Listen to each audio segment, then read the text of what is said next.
after having Sunday. Well, Sunday we had a kind of small little walkthrough practice and a good scrimmage on Saturday. Coming out of the scrimmage, the offense got beat by 2 points, but after further review, the head coach blew the whistle a little too early on the quarterback. I thought, trying to protect the quarterback. It was a busted coverage, and the offense scored. But during the scrimmage, I didn't give him that touchdown. It was actually Jalen Barton who caught the touchdown. But after further review, I had to give it to the offense. And that was a touchdown. And, again, you can't have busted coverage regardless. You can't count on it getting a sack every down. So the offense really got the win in the scrimmage. It was a battle. We had a good scrimmage. I forgot to write down the number of plays we had, but probably a little less than we had last week, whatever that number was. Probably 100, 110 total plays, and came out of it pretty darn healthy. So that's the main thing when you come out of that second scrimmage, which is really the last scrimmage. We'll have a rehearsal scrimmage this weekend as we prepare. We had a nice physical, normal Tuesday game week practice today, and we're having fun. Got a couple just quick updates, just roster moves, roster changes. We've got a new scholarship receiver that we brought in, grad transfer from the University of Maryland, a young man by the name of DJ Turner. He's played a lot of football at Maryland. The recruitment actually begun with, I got a phone call from one of my old players, and I'm sure he didn't have my number, but he had the same number he had at the University of Rhode Island back in the day, back in the 90s, because I never delete any of my players. I always talk about relationships. I never delete any of my players' numbers. So I still had a kid named Mark Hayes, one of my defensive tackles. I recruited him out of DeMatha High School. He calls me and says, I got a brother, and he didn't put his name on the phone message, but he says, I got a brother that's interested in transferring from Maryland. And I'm like, so I really, didn't know much, but, kid's name's Mark Hayes, and, his nickname was Baby Hayes. So when he answered the phone, I'm like, hey, Baby Hayes, what's up? Because he had this big baby face. He was a D tackle, good football player. So DJ Turner's his brother. That's kind of how the thing got started. And obviously he's a grad transfer, and he's immediately eligible. So we're happy to have him. And we also put two seniors on scholarship today. The first one, Jake Zilinskas, was put on scholarship today. He's had a great fall camp. Some people might say, "Oh, you gave it to him. He's a senior." No, I didn't give it to him. That young man earned every dime, every penny of it. He worked his tail off. He had an unbelievable catch in the end zone in the scrimmage for a touchdown in the red zone. And I told him it wasn't because of that one catch. It's more all the little things he's playing. He's playing a little receiver, a little fullback. But this guy's been outstanding for years. He's been banged up a little bit. Came in, was a quarterback in high school with his dad. And really on scout team, the guy did everything. We don't really talk much about the scout team players, but this guy they'll do everything. Play quarterback, play tight end, play fullback, play tailback, play receiver when we needed a big receiver to go against. And you always noticed him there. He wasn't playing on our offense, but you always noticed him. He's just a football player. And like I said, sometimes, it takes a little longer than others to get things going, but we really like where he's at. And then the other guy is John Petrishen, who came a year ago from a different school in the state and came as a walk-on, never complained like, I'm a scholarship player there. I want to come as a scholarship. No. So he walked on, and he's earned a scholarship. He's, right now he's the number 2 guy behind Cam Bright at the star position, and he's getting better. I think I mentioned to him a couple weeks ago just as far as position change, and he's really picked it up well. He gives us more athleticism at the outside linebacker with all the spread offenses we see. It's really going to help us. So those are kind of just some tidbits as far as our football team, our practices, and our players. Questions? Who's got the first question? Jerry? Jerry got a haircut. Maybe he'll vote good. Jeez, OP. Can't hear you, Jerry. How you doing? I'm doing great. All right, you sound better than EJ does. EJ. I have a question. I have a question. Every morning we get a teamwork sheet. He's got to fill it out. It's got to be no. EJ can't stay healthy. He's got those 2 little kids that are always passing something around, probably. I'm lucky my kids are old. Pat, I was wondering, in all your conversations and your discussions with your players over the past several weeks, are they planning any social message, for the opener, maybe pregame or in any game this season? Well, what do you mean the social message? Say it again? Is there are any of your players planning any kind of a social message before before the game on next Saturday? Are they planning to do anything, considering the times we're in and the things that are going on socially around the United States? Yeah, again, I'm guessing you're talking about a protest or something, Jerry. Not necessarily a protest, just some kind of a movement. Yeah, movement. We talk all the time about situations like that, and there'll be a time and a place. Again, right now it's not time to go protest or do a movement and get out. We're just trying to protect our bubble. But we certainly have plans for something on our helmet. I think for game day is again we're a little over a week and a half out. I believe we have about a 4:00 game time. EJ, is that correct? I don't know if that's been announced yet, but I heard as I was walking in the door, 4:00 game time.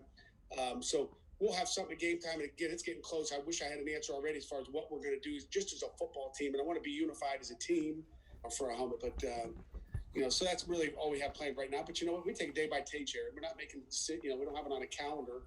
It's, if things start to change and our kids start to have, different ideas, and, I'm going to support them 100%. Hey, Pat, you mentioned it's a week and a half out. Does it feel like the urgency is there with the guys that football is going to start here in a few days? Yeah, it does. I think, you get a little wake-up call when you watch Saturday night, 9 o'clock, watch some ball, and, it's like, well, they're going out, we're going out. And I really felt good for the last week, to be honest with you. I think I really felt better since the NCAA said, hey, listen, it's I don't want to say the golden ticket, but a free year for these guys. There's not as many questions and what's going to happen if I do go play 2 games. What if I play 1 game? So I think that cleared a lot of things up, made our kids feel a little bit, better about, really the whole situation here in 2020 and in this Corona year that we have. So, but the urgency is there. I see it in practice. I just see it in meetings. We kind of gave them an introduction today. So we did some Austin P parties today, periods, I should say, parties, periods, P periods. That's kind of hard to say, isn't it? I see Kelly's laughing over at me. So we did some of those periods today, and, we're working on the depth chart and kind of who they are, what they do. And so preparation has begun. Pat, is DJ Turner with you guys now? Has he practiced with you guys? What's that process been like? I want to say he got here Tuesday night or Wednesday morning. I'm not sure. Maybe it was real early in the morning, but he practiced with us today for the first time. So I didn't want to, say anything until I knew he was on the field. So today was his first practice. He just got into school, I think at 4:00 yesterday afternoon. He got enrolled, so we couldn't do anything until he was actually enrolled in class. So he's here, and he looked really good out on the field today. And again, Coach Beatty also coached him in the past. And, Coach Beatty's got such a great relationship with Coach Loxley over there. He really didn't want to have anything to do with it. He really didn't have it because he was in at B&B with my man Marquez. But, he knows Coach Beatty's drills. That kind of hit me when we were out on the field. Like, you kind of know his individual drills. Like 3 years of it, he got him down. So he's kind of knows his individual. So it's a little bit better transition as far as just the individual and knowing how Coach Beatty coaches. The transition is easier there. Now, the offensive scheme and the play calls and the formation names and all that, he's got to learn some offense. But after day one, I'm going, this guy's really smart too. Do you think he's a guy who can make an impact in week one, or are you thinking it might take until, say, October to get him into the flow of things? Week one, from what I saw today, I think he'll help us right now. Which receiver position do you have him working at? X, Y, Z, P, Q, whatever. I mean, I don't know. He can play them all, I think. He's got legs bigger than mine, I can tell you that. This dude's big. Yeah, maybe I missed it. Did you you probably missed it. He has? Say it again. How many years of eligibility does DJ Turner have? I mean, maybe he's a graduate transfer. He's got 1 season left. Fine. Okay, that's kind of what, and Coach Loxley was good. I talked to Coach Loxley. He was good. He's like, listen, we're not playing, and he wants to get and play as that next year, and Coach Lox understood, and like most coaches would. With Jake, obviously he came in 3 years ago, and he's changed positions a few times with you guys. What has kind of his attitude and approach been over the last 3 years with just him coming in and trying to, take a role? He loves football, and, there's a difference between guys that love it and like it. And like, he was a linebacker one time, he was a tight end, he's been a fullback, he's, obviously back on the offense side of the ball, but he's done a little bit of everything, and he's done anything for us wherever we've needed. He loves the game of football. I'd anticipate him probably being a coach someday. But he's had an incredible attitude for these 4 years, these 4 camps he's been through. It's not easy. Not many walk-ons make it to their senior year. They kind of give up. We're lucky to have 2 of them here this year, but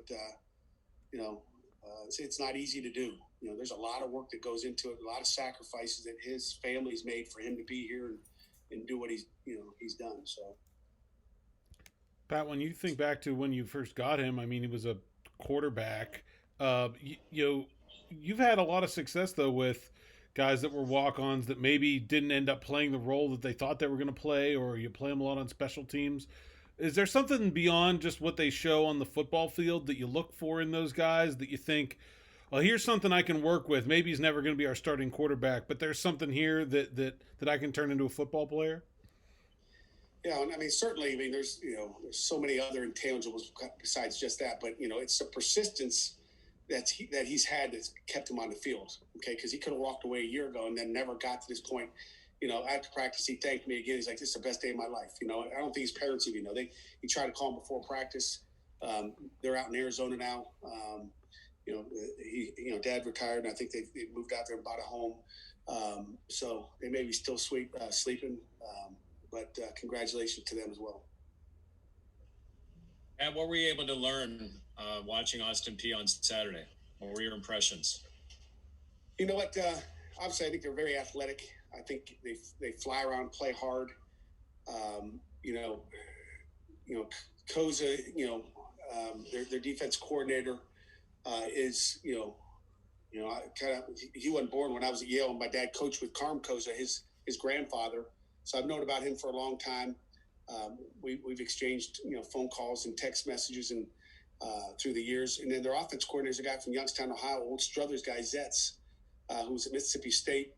Prior to that, I don't know if it was quality control or graduate assistant. So he's done a great job on offense.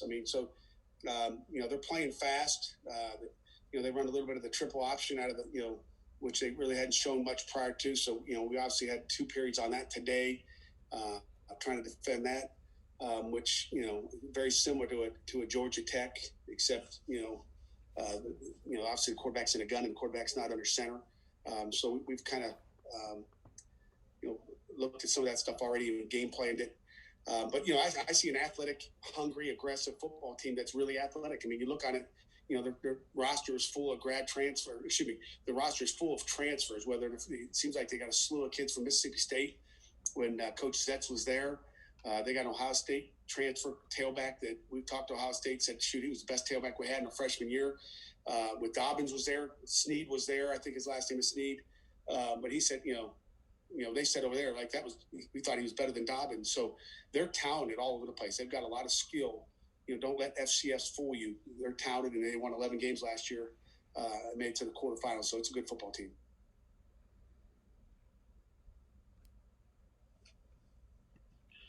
Pat, what are you seeing? Who's stepping up at cornerback? I know Damari Mathis was announced to be out for the season, but you talked about how AJ Woods had looked good, and what you'd seen from out of Marquez Williams. What have you been seeing them after, especially seeing more scrimmages?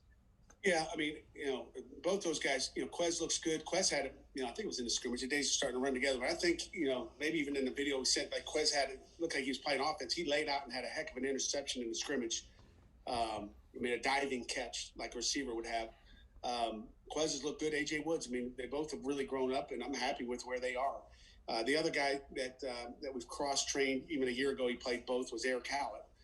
So don't forget about Eric Hallett as a corner. He could be a safety. We're pretty good at safety with Paris Ford, and DeMar Hamlin's been outstanding as well, and Brandon Hill. So those are the guys at corner. And I'm going to tell you what. The kid Rashad Battle is physical. He had 2 hits on Saturday. That was like, whoa. I'm standing back behind, and we got noise on during the scrimmage, but it was like bang, 2 of them. One on either sideline. It's like he is physical. he's aggressive, and and he doesn't blink an eye. And Javonte Royals the same thing, very athletic. We can see how long this guy's at. Unfortunately, you guys haven't really been able to see these guys, live. EJ said he was going to get a camera and let you guys watch it, but he hasn't done that yet. So he's got a couple of days. I guess he's homesick. I guess so. What do you expect? But Javonte Royals a long, tall athlete, and I don't know what they list him as, but it looks like he's 6'2". Long legs. Really great looking guy. So those guys got a chance to play too. Those guys got a chance to play, and they're not like little freshmen that they kind of looking around like scared. I mean, they're like they act like men already. You touched on the safeties a little bit there. I mean, I feel like we haven't talked about those guys much at all. Maybe I think everyone just assumes they're going to be really good, but what have you seen from Paris and DeMar this camp? Maybe some things that we haven't seen in the past out of those guys. How are they better? Well, I mean, they're a year better. I think everybody better get better. I hope you guys are better than you were last year. Although, some people, when they start to get old, they don't get better. They just kind of stay the same. It's kind of worn them out. You guys are supposed to laugh a little bit. Come on. Nobody's laughing except Boston. Come on, Jerry. It's talking about you. But no, I think they've all gotten better. I'll start with DeMar. I mean, DeMar has really, kind of grown into a leader. We were pushing him a year ago to just be a leader. And I think, I think in the last 2 weeks, it's really hit him. You've had some leadership moments that you really didn't see before, whether it's in a meeting or whether it's on the field before pre-practice. I think he gathered the whole defense up today before the first team period. He just gathered them up. And it was kind of like, I hadn't seen that before. So he's really taken that, and to me, that's part of it. I mean, we need leaders. And I've always said this, this is their football team. I'm the head coach. It's their team. And great teams are led by their football team, by their players, not by their coach. If I've got to lead them and walk them around where they need to go, then we've got issues. So, the more leadership we got, and really DeMar has done that. And Paris Ford, again, he's smart. He's athletic. He's aggressive. He's, as a matter of fact, I'm going to send out a video of him today. We had him mic'd up the other day. He's just, he's a different guy. And, we've got some new packages in for really both of them. I won't kind of spill the beans on that yet, but, they're a year better. Pat, how was Kenny taken to DJ so far? I mean, you said he got here, I guess, last week, and obviously hasn't practiced until today. But has there been a relationship kind of forming even within that first week? Yeah, there's no relationship built there at all. Okay, I got to be honest with you. Again, he just got here today. I mean, really, there was he hasn't been in meetings. He couldn't do anything till today. So I introduced him to the team today. So he just got introduced to the team today. He may have walked in the building to see someone or get information for classes or do something, but no one knew who he was. And nor were we allowed to tell anybody. So he got it. He introduced himself to the team today in our team meeting at 8:15, and then he went out and ran around and caught some balls today. So I'm sure they'll watch tape, and he tried to throw one deep ball to him today, and now it didn't time up well. And first thing Kenny says, I gotta throw to him more. I gotta feel where he's going to be. So.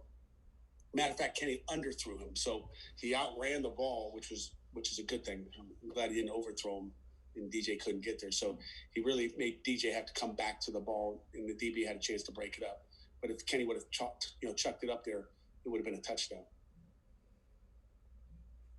So that's just the beginning. That won't take long.